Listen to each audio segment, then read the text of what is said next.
Hello दोस्तों, नमस्कार। स्वागत है आपका एक और नई वीडियो में। दोस्तों, आज हम आपको बताने वाले हैं मिड कैप म्यूचुअल फंड क्या होते हैं और कैसे काम करते हैं। दोस्तों, यदि आप म्यूचुअल फंड में एसआईपी के माध्यम से इन्वेस्ट करते हो या आप करने की सोच रहे हो तो आपको इसके बारे में ज़रूर पता होना चाहिए ताकि आपके सारे डाउट क्लियर हो सकें। जैसे आपको मिड कैप कैटेगरी में इन्वेस्ट करना चाहिए कि नहीं करना चाहिए, आपको इसमें कितना रिस्क देखने को मिलेगा, कितना रिटर्न देखने को मिलेगा, आपको इसमें फ़ायदा मिलेगा या आपको नुकसान मिलेगा।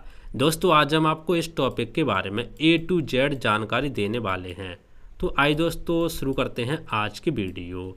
दोस्तों, सबसे पहले समझते हैं मिड कैप फंड होते क्या हैं। दोस्तों, मिड कैप फंड वो इक्विटी म्यूचुअल फंड होते हैं जो भारत की 101 से लेकर 250 रैंक वाली कंपनियों में निवेश करते हैं। SEBI security and exchange board of India के नियम के अनुसार मिड कैप फंड को कम से कम 65% पैसा मिड कैप कंपनी में लगाना अनिवार्य होता है। देखो दोस्तों, स्टॉक मार्केट में 3 प्रकार की कंपनी होती हैं। पहली होती है हमारी लार्ज कैप, दूसरी होती है मिड कैप, तीसरी होती है स्मॉल कैप। ठीक है, 3 हिस्सों में हमारा स्टॉक मार्केट बांटा गया है। लार्ज कैप कंपनी वह कंपनी होती हैं जो भारत की टॉप 100 कंपनी में आती हैं, जैसे रिलायंस हो गया, HDFC हो गया, इन्फोसिस हो गया। मिड कैप कंपनी कौन सी होती है? मिड कैप कंपनी वह कंपनी होती है जो 101 से लेकर के 250 रैंक वाली कंपनियों में आती हैं, जैसे टाटा पावर हो गया, आदित्य बिरला हो गया, AU स्मॉल फाइनेंस हो गया। इसी तरीके से स्मॉल कैप कंपनी कौन सी होती है? स्मॉल कैप कंपनी वह होती है छोटी छोटी होती हैं, जो सबसे छोटी होती हैं, जो 251 के बाद जितनी भी कंपनी होती है वो स्मॉल कैप कंपनी में आती हैं। तो आपके समझ में आ गया होगा। यानी 3 प्रकार की स्टॉक मार्केट में कंपनी होती हैं। पहली होती है लार्ज कैप, जो सबसे बड़ी होती हैं, जिसमें आपको सबसे कम रिटर्न देखने को मिलता है और रिस्क भी आपको कम देखने को मिलता है। दूसरी होती है मिड कैप, यानी बीच वाली कंपनी, जो बड़ी कंपनी के बाद आती हैं। इसमें आपको रिस्क लार्ज कैप से थोड़ा ज़्यादा मिलता है, लेकिन रिटर्न भी आपको ज़्यादा मिलता है।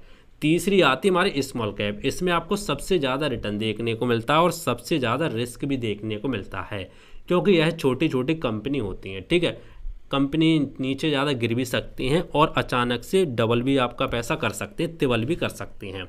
तो आज हम बात करने वाले हैं मिड कैप कैटेगरी के बारे में। जो हम बात करे थे शुरुआत में, मिड कैप फंड क्या होते हैं, तो मिड कैप फंड वह म्यूचुअल फंड होते हैं जो अपना पैसा मिड कैप कंपनी में लगाते हैं। मिड कैप कंपनी कौन सी होती है? 101 से लेकर के 250 रैंक तक आते हैं। 150 कंपनी हमारी मिड कैप होती हैं। अब जो हमारे फंड मैनेजर होता है, 150 कंपनी में से रिसर्च कर एनालिसिस कर उसमें से अच्छी अच्छी कंपनी में आपका पैसा लगाया जाता है। तो आपके यहाँ पे समझ में आ गया होगा। अब दोस्तों, हम समझते हैं मिड कैप कंपनी की विशेषताएं क्या क्या होती हैं मिड कैप फंड की। ठीक है, तो देखो, हाई ग्रोथ पोटेंशियल, इसमें आपको हाई ग्रोथ मिल सकता है, लार्ज कैप से ज़्यादा आपको ग्रोथ इसमें मिल सकता है।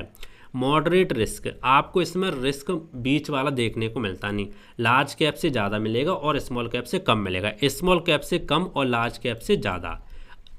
Ideal for medium to long term, यानी 5 से 10 साल के लिए काफ़ी बेस्ट ऑप्शन होता है। यदि इसमें 5 से 10 साल के लिए आप इन्वेस्ट करो तो आपको काफ़ी ज़्यादा यहाँ पे रिटर्न देखने को मिल सकता है। डाइवर्सिफाई सेक्टर में इन्वेस्ट, यानी आपका अलग अलग सेक्टर में इन्वेस्ट हो सकता है यदि आप मिड कैप म्यूचुअल फंड की कैटेगरी में इन्वेस्ट करेंगे तो।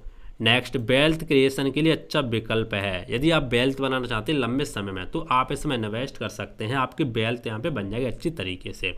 अब समझते दोस्तों मिड कैप कंपनी के फायदे क्या क्या होते हैं वो समझो। ठीक है, मिड कैप फंड के फायदे, कंपनी या फंड एक ही बात है, क्योंकि जो हमारे फंड होता है वो कंपनी में इन्वेस्ट करता है मिड कैप वाले में। ठीक है, नंबर 1, हाई रिटर्न पोटेंशियल, आपको इसमें ज़्यादा रिटर्न देखने को मिल सकता है। बड़ी कंपनियों की तुलना में ग्रोथ तेज होती है।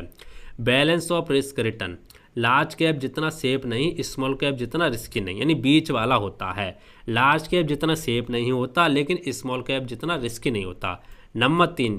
नंबर तीन में आपका क्या है, कई मिड कैप कंपनियां भविष्य में लार्ज कैप बन सकते हैं। देखो दोस्तों, यदि आप मिड कैप में इन्वेस्ट करना चाहते हो तो यदि कोई कंपनी अच्छी निकली तो वो लार्ज कैप बन सकती है। जब लार्ज कैप बनेंगे ना तो आपका रिटर्न काफ़ी ज़्यादा यहाँ पे बढ़ सकता है। Number 4, long term wealth creation, compounding के जरिए बड़े रिटर्न की संभावना होती है, क्योंकि इसमें आपको ज़्यादा रिटर्न मिलता है लार्ज कैप के माध्यम से। ठीक है, अब दोस्तों हम समझते हैं मिड कैप की जो कमियाँ कौन कौन सी वो समझो। पॉइंट नंबर 1, लार्ज कैप से ज़्यादा रिस्की होती हैं। जी हाँ दोस्तों, जो हमारे लार्ज कैप पिछली वीडियो में समझाया था उससे ज़्यादा रिस्की होती है। यदि आपने लार्ज कैप की वीडियो नहीं देखी तो आप जाके देख सकते हैं, लार्ज कैप म्यूचुअल फंड क्या होते हैं, कैसे सब कुछ बता के रखा है। मार्केट क्रैश में इनकी कंपनी जल्दी गिर सकती है। जी हाँ दोस्तों, जैसे मार्केट क्रैश होता है तो लार्ज कैप कम गिरती हैं, स्मॉल कैप सबसे ज़्यादा गिरती हैं और मिड कैप यानी बीच में गिरती हैं। यानी जो हमारा लार्ज कैप उससे ज़्यादा गिरती है लेकिन स्मॉल कैप से कम गिरती हैं। शॉर्ट टर्म में उतार चढ़ाव यहाँ पे रहता है। ठीक है, गलत फंड चुनने पर रिटर्न उम्मीद से ज़्यादा आपको कम मिल सकते हैं। ये दोस्तों यहाँ पे कमियाँ कुछ हो सकती हैं। देखो, किसी की ज़्यादा फायदे तो कमियाँ भी कुछ ना कुछ होती हैं।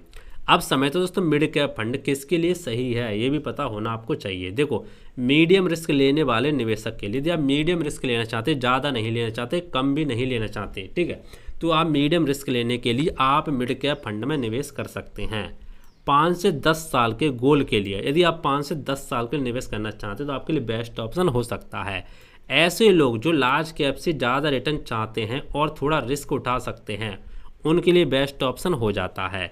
इन्वेस्टर जो पोर्टफोलियो डाइवर्सिफिकेशन करना चाहते हैं उनके लिए बेस्ट ऑप्शन हो जाता है।